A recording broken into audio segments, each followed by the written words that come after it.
Parler sur un message que Dieu a mis dans mon cœur. Ça sera un message puissant. Si nous allons le saisir, ça va changer beaucoup de choses autour de nous. Parce que Dieu ne parle pas en vain. À chaque fois que Dieu parle, Dieu poursuit quelque chose derrière cela. Amen. Donc, je vais vous parler de la crainte de Dieu doit devenir l'affaire commune ou l'affaire collective. La crainte de Dieu doit devenir l'affaire collective ou l'affaire commune. Nous allons lire Malachie, chapitre 3. Malachie, chapitre 3, verset 16 jusqu'au verset 18. Malachie, chapitre 3.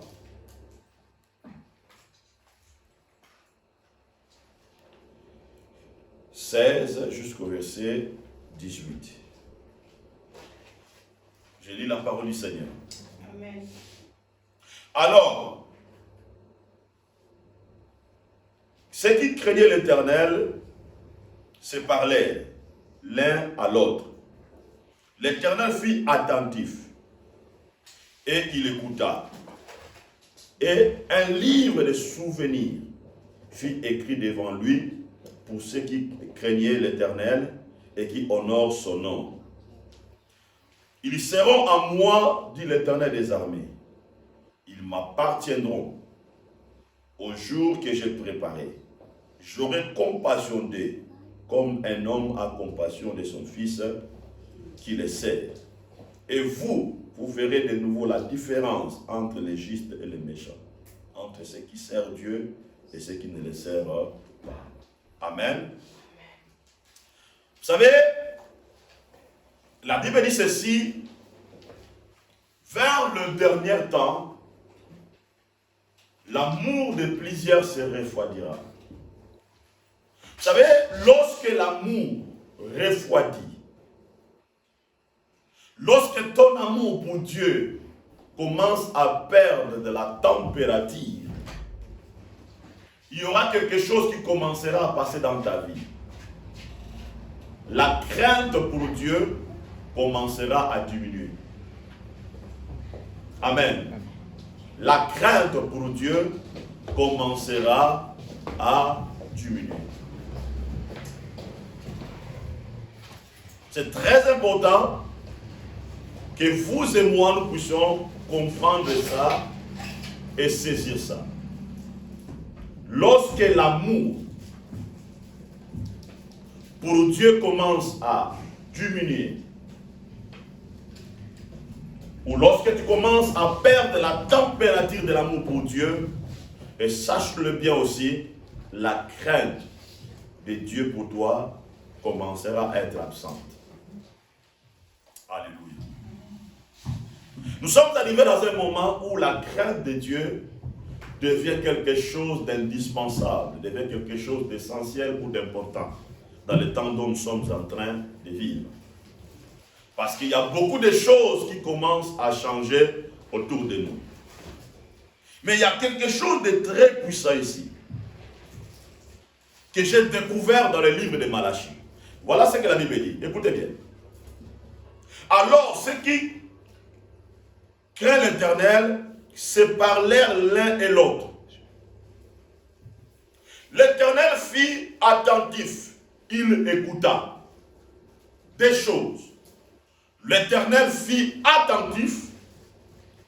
Et l'Éternel a fait quoi? Il écouta. Donc, plusieurs personnes en commun craignaient l'Éternel. Amen. Plusieurs personnes qui étaient mises ensemble, la Bible déclare, ils craignaient l'Éternel. Et ce qui est fort, la Bible déclare, ces personnes qui craignaient l'Éternel, ils se parlaient. Regardez bien. Ces personnes qui craignaient l'Éternel, ils se parlaient. Et pendant qu'ils se parlaient, Dieu au ciel dans son trône, il fut attentif pour écouter la conversation des gens qui étaient dans la planète Terre, qui parlaient, et Dieu, il fut attentif, et la Bible déclare, Dieu, il écouta. Ça c'est très faux ça. Donc un groupe de personnes sur la terre, ils ont commencé à se parler, l'un et l'autre. Et la Bible déclare ce groupe de personnes craignaient Dieu, honoraient Dieu, et Dieu au ciel, il fut attentif pour écouter qu'est-ce que ces gens parlaient. Donc leur conversation, leur façon de parler a intéressé Dieu. Ça c'est très fort. Donc nous sommes arrivés dans un moment, la crainte de Dieu dans l'église ou dans la communauté ne doit pas être l'affaire d'une personne. Ça doit être l'affaire commune, communautaire et collective. Je parlais hier à mon épouse. Je lui disais, écoutez, dans le principe de mariage, si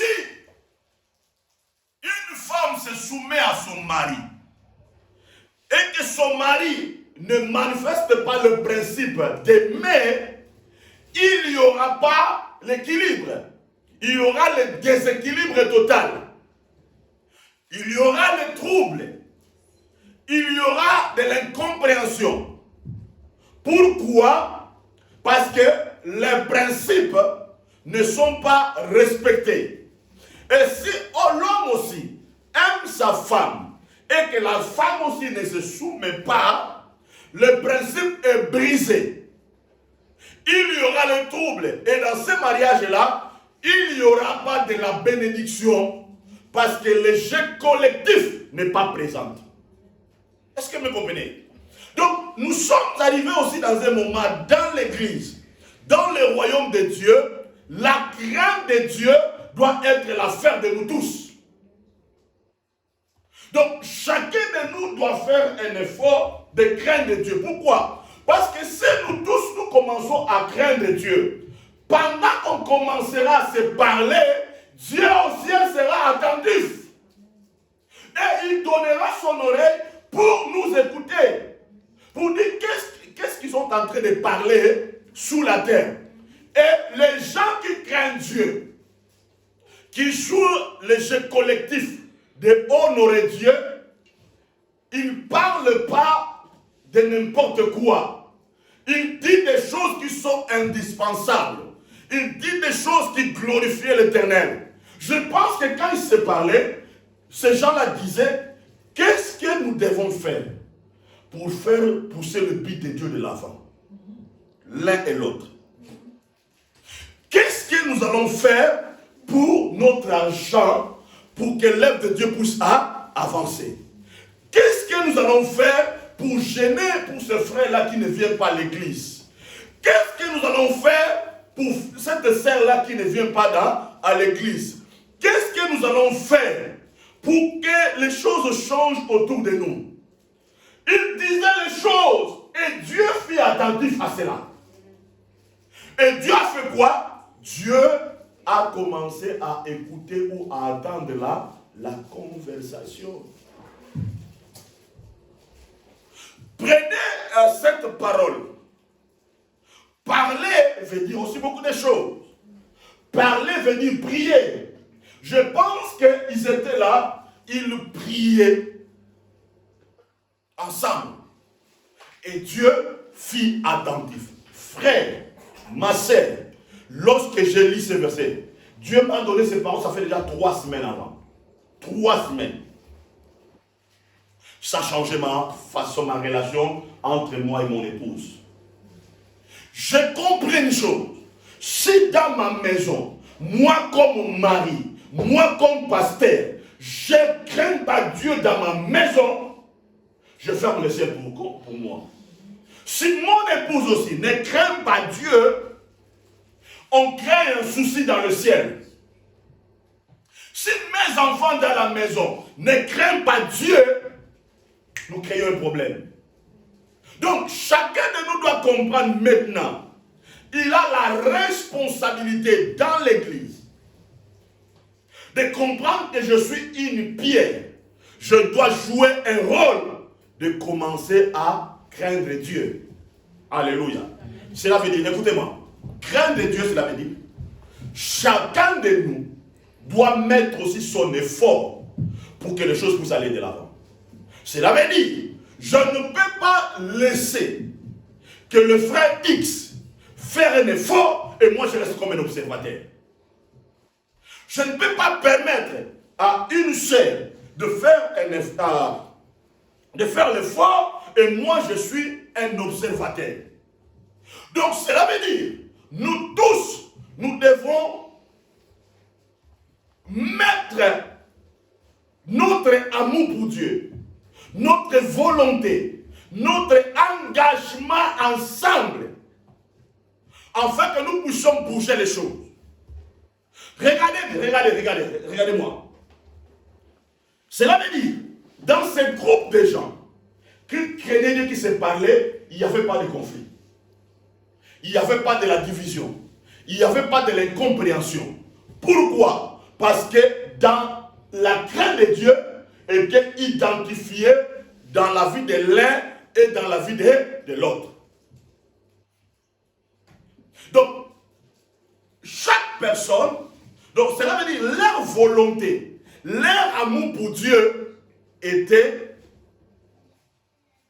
un amour, était une volonté commune pour bouger les choses. On voit quoi dans la vie de ces personnes? Première chose, on voit l'envie. L'envie de servir Dieu. L'envie de faire le bien. Alléluia. Voilà pourquoi dernièrement je parlais à Darby et à Exaucé. Je leur dis ceci. Ok, Dieu m'avait déjà parlé. J'étais devant ici à l'église. Darby et Exaucé m'ont posé la question. Papa, pourquoi telle personne on ne le voit pas dans l'église? Pourquoi telle personne ne vient pas à l'église? Je leur ai répondu. Écoutez, le devoir ou la responsabilité vous appartient aussi. Ce n'est pas seulement à moi de prendre mon téléphone, d'appeler tel frère, d'appeler telle sœur pour lui dire viens à l'église. Vous devez aussi jouer les rôles. Parce que cet amour, cette envie doit venir dans la vie de l'un et l'autre. Réellement, regardez-moi très bien, ne vous dites pas. Quelqu'un qui est membre du royaume des cieux, qui est impliqué dans les choses du royaume, qui crée le Dieu vivant, celui-ci dans son cœur, il aura le fardeau d'apporter le but de Dieu. Je lisais le livre des psaumes, ça m'a bouleversé. Dans le livre des psaumes dit, tu peux amasser toute la richesse du monde. Le jour où tu mourras, tu n'apporteras pas tout ça dans ton tombeau. Ce qui te suivra, ce sont les œuvres dont tu as honoré Dieu sur la terre. Ce sont ces œuvres-là qui traverseront de l'autre côté. Ça m'a bouleversé. Est-ce que vous me comprenez? Bien-aimés, nous devons avoir cette envie.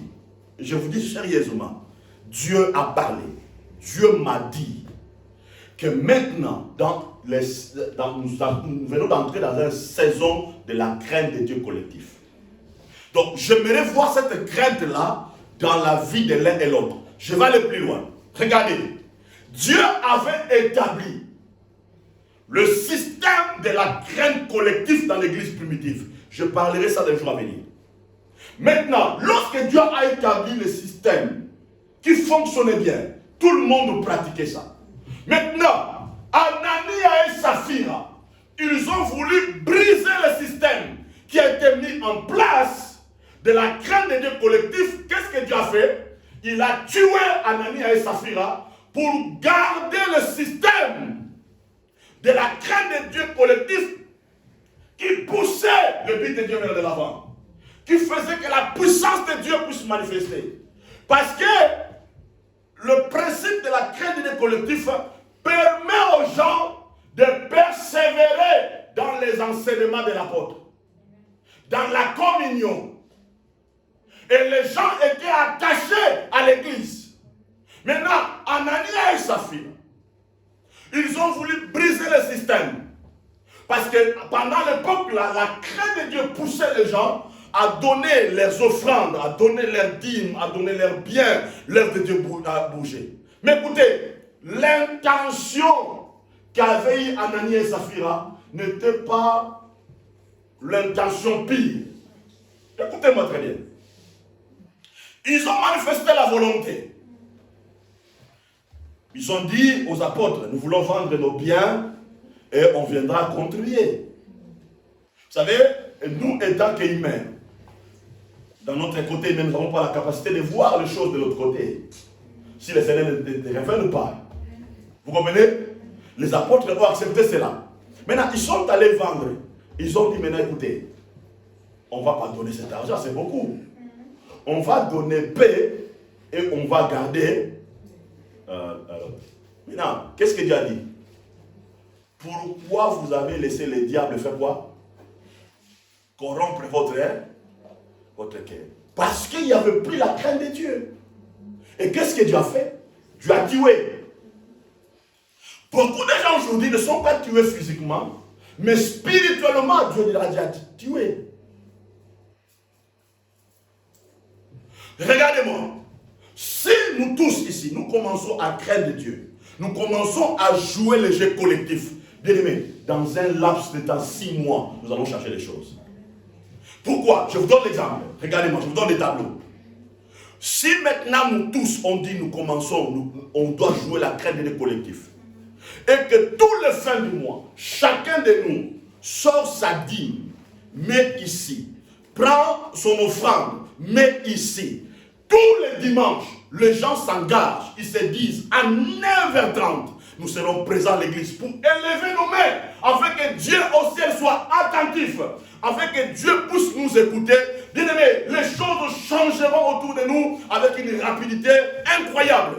Si chacun de nous dit maintenant, chaque mois, je vais commencer à mettre 10 € de Lika Mobile, de Base, dans mon téléphone, de Orange, je vais commencer à appeler lorsque je vois mon frère n'est pas là, ma soeur n'est pas là. Nous allons tous commencer à jouer les rôles. Écoutez-moi, écoutez bien. Quand vous lisez ce verset de Malachie 3:16, Dieu n'a pas regardé parce qu'il y avait un pasteur là-bas. Dieu a regardé les gens qui faisaient quoi? Qui craignaient les. J'aimerais que nous puissions briser cette vision-là. De regarder que le pasteur. Non, brisons cela. Brisons cela. Parce que le jour où Jésus viendra, quand nous serons au ciel, Jésus va prendre tous ces ministères qui est à nous, ça va retourner à lui. Parce que c'est lui qui est l'apôtre, le pasteur, tout ça. Il va tout prendre ça, il va tout avaler ça. Ça va retourner chez lui. Et au ciel, nous tous, nous allons nous retrouver comme des adorateurs. Est-ce que vous comprenez? C'est très important, bien aimé. Voilà pourquoi Dieu demande à l'église maintenant, nous puissions en voir l'envie. Parce que quelqu'un qui crée l'éternel, il a l'envie. Quelqu'un qui crée l'éternel, il est éprouvé de l'amour envers Dieu.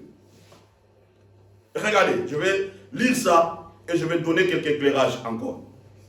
Malachie 3:16. Regardez ce que la Bible dit.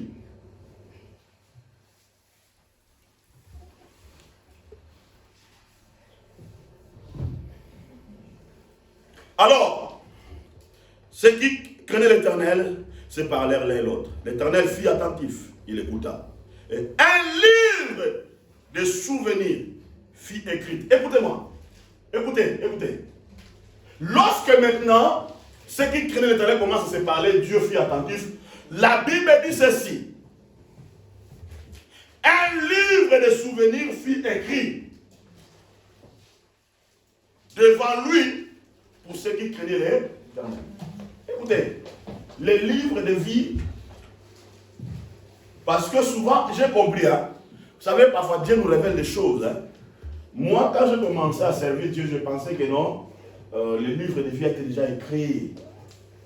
Ouais, depuis longtemps, au ciel. Non, non, non, non, non, non, non, non. Ce n'est pas ce que la Bible dit ici. Regardez, regardez. Lorsque tu crains l'Éternel et tu honores Dieu, à ce moment-là, le livre de vie ou le livre de souvenirs sera écrit pour toi. Est-ce que vous comprenez? Le livre de souvenirs sera écrit pour toi. Ce n'est pas moi qui l'ai dit, c'est la Bible qui l'a dit. Et un livre de souvenirs fut écrit devant lui pour ceux qui craignent l'Éternel. Et l'Éternel est qui honore son nom. Bien aimé, c'est très important. Nous sommes arrivés dans un moment où nous devons chercher qu'un livre de souvenirs soit écrit pour nous. Amen. Amen. Le livre de vie a été écrit, mais le livre de souvenirs, ça s'écrit lorsque nous craignons l'Éternel. Lorsqu'on fait des choses qui honorent Dieu, à ce moment-là, un livre de souvenirs s'écrit pour nous. Regardez. Verset 17. La Bible dit ceci. Ceux qui craignent l'Éternel, ils seront à moi, dit l'Éternel des armées. Ils m'appartiendront au jour que j'ai préparé. J'aurai compassion d'eux comme un homme a compassion de son fils qu'il est. Écoutez bien. La Bible dit, ceux qui craignent l'Éternel, ils seront à qui? Ils seront à Dieu. Ils seront à moi. Donc cela veut dire, à chaque fois que nous craignons Dieu, nous honorons Dieu, on fait des choses qui permettent au but de Dieu d'avancer, de progresser. À ce moment-là, nos vies appartiendra à qui? À Dieu. Ta vie appartiendra à Dieu. Ta vie appartiendra à Dieu. Ce n'est pas moi qui l'ai dit, c'est la Bible qui l'a dit. Et la Bible dit ceci. Ils seront à moi, et l'Éternel des armées, ils m'appartiendront. Ils m'appartiendront. Alléluia. Ils m'appartiendront. Bien-aimés, faisons les choses. Engageons-nous. Donnons nos cœurs. En fait que nos vies puissent appartenir à Dieu. Alléluia. Faisons cela. En fait que nos vies puissent appartenir à Dieu. Parce que ceux qui craignent l'Éternel manifestent le caractère de fidélité, manifestent le caractère de l'engagement. C'est très important. Et la Bible déclare, Dieu a dit, moi l'Éternel Dieu, j'aurai compassion d'eux.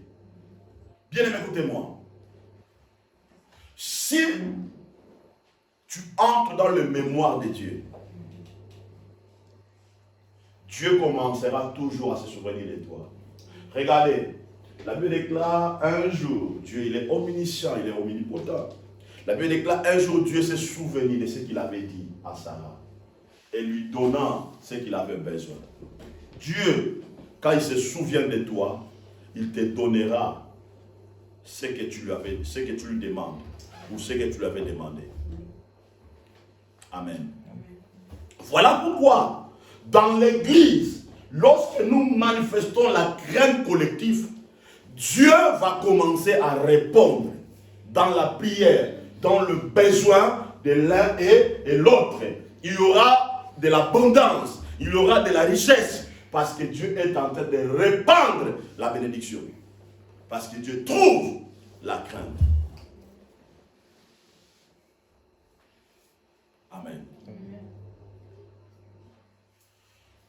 Je vais aller encore plus loin. Regardez. Dans le leadership de Josué, Dieu avait établi un système de la crainte collective. Regardez, lorsque Dieu a appelé Josué, il lui a dit quoi? Dieu lui a dit d'être obéissant, que les livres de la loi ne se lèvent pas de ta bouche. Dieu a dit, fais ça, sois fidèle comme mon serviteur Moïse. Il avait établi un système de la crainte de Dieu collectif. Maintenant, écoutez. Maintenant, lorsque Israël est allé attaquer Haï, Akab, il a touché aux choses qui étaient interdites par Dieu. Il a brisé le système de la crainte de Dieu collectif. Lorsque Israël a connu l'échec, regardez-moi. Regardez. Nous devons avoir peur par rapport à cela. Regardez bien, suis-moi très bien. Josué craignait Dieu avec sa maison. Vous comprenez? Tous les gens, les Caleb, tout ça. Mais un des membres de la communauté, Akan, il a péché. Mais Israël et les leadership de Josué ont connu les échecs. Vous comprenez? Je ne sais pas que j'aimerais que nous puissions réfléchir à ça. J'aimerais que nous puissions réfléchir à ça. Maintenant, Josué, il est allé pleurer. Il a dit, mais mon Seigneur, moi je te crains, Seigneur, tout ça. Et Dieu lui a révélé. Il a dit, le principe de la crainte collective a été brisé. Et Dieu va révéler, c'était Akan qui a fait ça. Et qu'est-ce que Dieu a dit? Tuer Akan et toute sa famille. Qu'ils soient mis à côté. Pourquoi? Parce que le principe de la crainte de Dieu collectif a été brisé. Pourquoi j'ai dit ça? Bien aimé, la crainte de Dieu collectif, c'est ça qui nous permettra, lorsque le Seigneur Jésus viendra, nous soyons tous ensemble. Nous puissions tous manger dans la table et dire, Seigneur, nous puissions nous regarder et dire, ah ma sœur, tu étais ma persévérante, mon frère, tu étais ma persévérante. Lorsque on enseignait à l'église et tu étais là, tu t'es donné, ah gloire à Dieu, nous sommes tous dans la table du Seigneur. C'est ça l'importance de la crainte de Dieu collectif. Je dois vous dire une chose. Écoutez-moi très bien, écoutez-moi. Je pense que j'avais parlé ça sur mon épouse. Écoutez, lorsque quelqu'un a du mal à écouter la personne qui est auprès de lui, cette personne-là aura aussi du mal à écouter Dieu. Je vais aller plus loin. Voyez Samuel. Si Samuel avait du mal à écouter la voix d'Élie, Samuel ne serait pas capable d'écouter la voix de Dieu. Parce que s'il était désobéissant à la voix d'Élie, il allait rater l'onction prophétique sur lui. Est-ce que vous comprenez? C'est très important que nous puissions saisir ça. Parce que la crainte de Dieu nous pousse aussi à écouter ce que Dieu parle à travers d'un homme. C'est très important. Et voilà pourquoi, quand je vous parle et que vous n'exécutez pas, vous êtes en train de désobéir à la voix de Dieu. Et automatiquement, moi comme un homme illuminé, je dois savoir directement qu'il n'y a pas la crainte de Dieu dans ta vie. Automatiquement. Et bien aimé, de quelle parole maintenant, ça m'éclaire, ça me pousse à comprendre qui craint Dieu et qui ne craint pas Dieu. Ça me pousse. Bien aimé, parce que la parole de Dieu est vaste. Voilà pourquoi Jésus a dit à Pierre, allez dans la profondeur. Allez à la profondeur. Maintenant, Dieu est en train de nous amener à la profondeur. Parce que notre crainte de Dieu est mesurée par notre capacité de pratiquer la parole de Dieu. C'est ça, là où on prouve la crainte d'un homme. Là où on prouve la crainte d'une femme. Par ta capacité à pratiquer la parole de Dieu. Par ta capacité à pratiquer la parole de Dieu. Et voilà pourquoi dans toutes ces saisons, nous allons parler de ceci et chacun de nous maintenant doit s'engager maintenant. Amen. Doit s'engager maintenant. Doit s'engager maintenant. Hier, je parlais avec mon épouse. Suis-moi, je te témoigne ici. Il y a un homme de Dieu, un de ses enfants à la maison, avait commencé à désobéir, à ne pas écouter la voix de Dieu. Et Dieu a parlé à cet homme, de cet homme de Dieu, de dire, écoutez, parce que son fils il avait déjà l'âge de 19 ans, 20 ans comme ça. Dieu lui a dit, prends ton fils, mets-le dehors, parce qu'il salit la maison. Si tu veux que moi, je puisse t'agréer, mets ton fils dehors. Et cet homme de Dieu m'a parlé. Il m'a parlé sérieusement avec moi. Il a dit, mon frère, il a mis son fils dehors. Il lui a mis dehors. Il lui a dit, vas-y, trouve la maison, tout ça. Et il lui a dit, ne te présente plus dans l'église jusqu'à ce que tu vas changer. Les jours où tu vas changer, à ce moment-là, je vais t'accueillir. Dans la présence de Dieu. Bien aimé, vous savez, parfois, quand on craint Dieu, il faut payer le prix. Est-ce que vous me comprenez? Parfois, tu ne peux pas comprendre ça. Parfois, tu ne peux pas comprendre ça. Parfois, des décisions que tu peux prendre et tout ça. Parfois, tu ne peux pas comprendre ça. Regardez. Pensez à moi. Bien aimé, la Bible déclare Dieu n'aime pas la mort d'un pécheur. Mais je me suis posé la question, pourquoi Dieu va tuer Anani et sa fille? Pourquoi Dieu va tuer Akan et sa famille? Parce que lorsque Dieu veut préserver un système, Dieu peut faire tout. Parce qu'il a quelque chose à poursuivre. Est-ce que vous me comprenez? Amen. Voilà pourquoi je parle maintenant sérieusement avec mes enfants à la maison. Je les parle sérieusement. Sérieusement. Je les parle.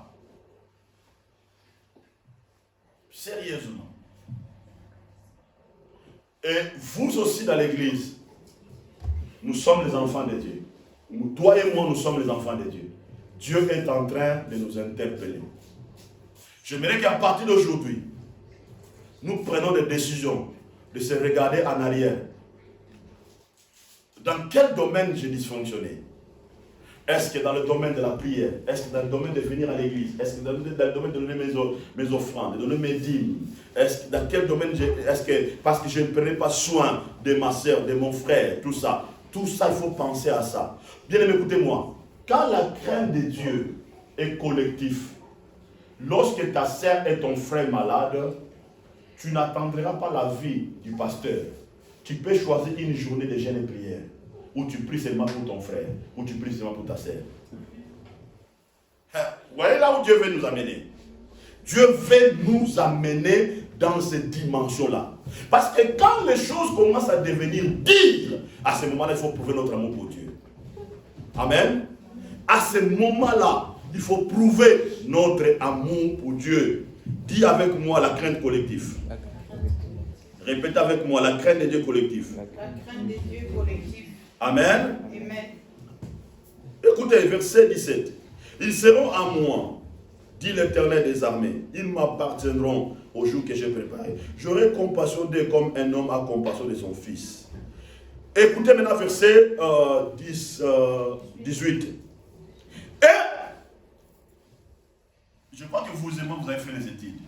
Lorsqu'on dit « et », donc on voit, après des effets qui se produisent, maintenant Dieu fait quoi? Il amène la conséquence ou les conséquences des effets qui a été produit. Maintenant il dit au verset 18, « Et vous verrez de nouveau la différence. » Avant, lorsqu'on prêchait des messages évangéliques, on citait ça comme des slogans. Vous verrez la différence entre ceux qui servent Dieu avec ne savent pas. Sans pourtant lire les effets ou la cause qui produit les conséquences qui marquent maintenant la différence.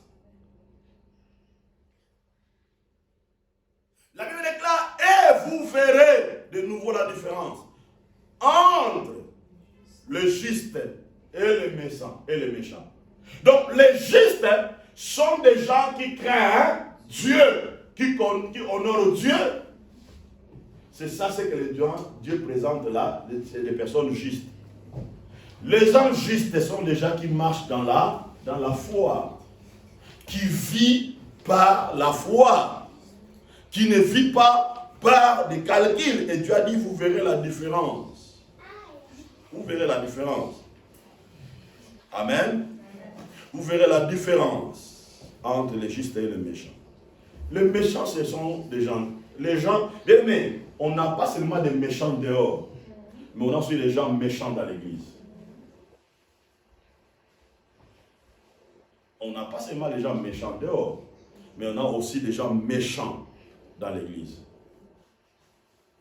Qui ne regardent pas les intérêts de Dieu. Qui regardent que leurs propres intérêts. Qui ne se donnent pas, qui ne s'engagent pas, qui ne se soucient pas. Que si je fais ça, ça peut être un scandale pour mon frère, ça peut être un scandale pour ma sœur. Écoutez-moi bien. Vous savez, le scandale ne veut pas seulement dire faire un péché qui va faire toucher tout le monde. Le scandale, ça peut être aussi, quand tu fais les choses, ou je fais les choses qui ne plaisent pas aux autres, qui ne plaisent pas à Dieu, c'est un scandale. Parce que la Bible déclare, ne soyez pas un sujet de scandale pour ton frère, pour ta sœur. Exemple, ce matin, comme j'avais déjà planifié, je vais aller commencer par prendre Yassandra, lorsqu'il m'a appelé, je savais que j'étais en retard de quelques minutes. Mais qu'est-ce que j'ai fait? Je lui ai appelé au téléphone. Je lui ai dit, Yassandra, écoutez-moi, je suis dans telle position, j'arrive pour te chercher. J'ai fait quoi pour ça? Parce que je crains l'Éternel, je vais le respecter. Je ne vais pas être un sujet de scandale pour lui, pour elle, pardon. Parce qu'il peut dire, mais comment pasteur, je lui avais appelé, il ne vient pas, tout ça. Et je peux être un sujet de scandale. Mais pour craindre Dieu, pour lui montrer que je crains Dieu, je lui appelle, par signe de respect, pour dire que j'arrive. C'est ça, craindre Dieu. C'est ça, rendre les choses efficaces. Écoutez, hier encore, normalement je devais être quelque part à 19h à Bruxelles. J'avais déjà marqué la note, mais on a eu un contre-temps. On a raté le train de 18h. Je me suis parti avec mon épouse. Qu'est-ce que je fais? J'ai appelé mon frère là-bas. Je lui ai dit, frère, écoutez-moi, pardonnez, excusez-moi, on a dû rater le train. On devait être là à 19h, mais donnez-moi, je vais arriver à 19h50. On serait là. Si tu peux te dépêcher quelqu'un pour venir nous chercher. Est-ce que vous écoutez? Maintenant, quand j'arrive là-bas, quand je serai devant la personne ne se sentira pas offensée.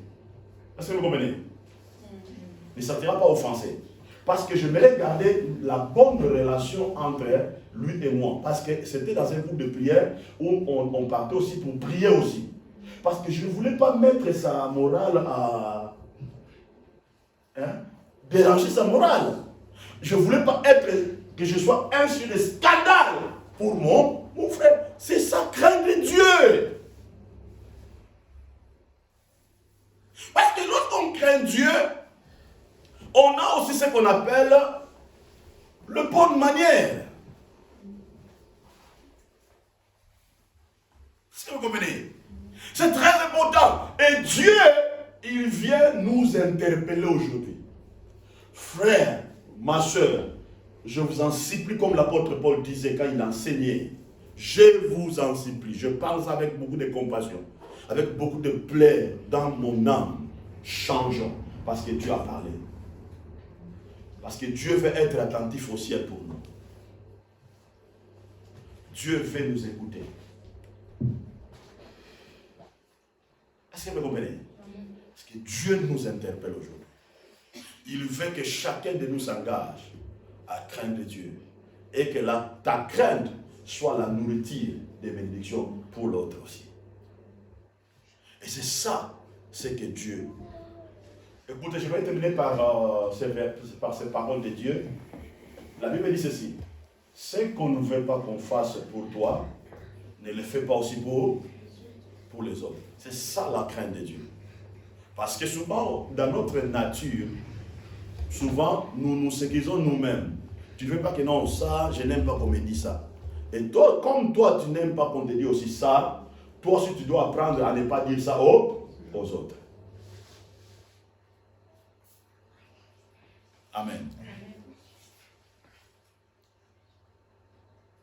C'est très important que nous puissions saisir ça. Et pendant toutes ces saisons, c'est la parole que Dieu commencera à télécharger ou à transférer dans nos vies et dans l'église des Rochers des Âges, parce que Dieu veut nous amener quelque part. Que le bon Dieu vous bénisse.